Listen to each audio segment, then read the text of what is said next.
Lahat ng tao may reklamo. Karamihan sa atin hindi nauubusan ng reklamo. Minsan nga napapaisip ako may utang ba sa atin ang mundo na dapat madali na ang buhay? Walang stress, dapat ba lahat ng bagay sang-ayon sa gusto natin? Pero alam mo kung anong problema dito? Walang garantiya na magiging madali ang buhay para sa'yo. Mahirap ang magtrabaho, pero mahirap din ang walang trabaho. Mahirap ang mag-ipon, mahirap din ang bumangon kapag Monday. So, kung mahirap ang buhay, tanungin kita, compare saan? Hindi lahat ng mahirap ay masama.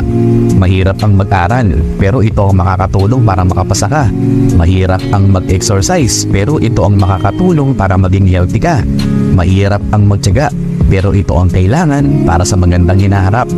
Kaya sa susunod, kapag sa tingin mong nahihirapan ka sa buhay, tanungin mo ang sarili mo, compare saan?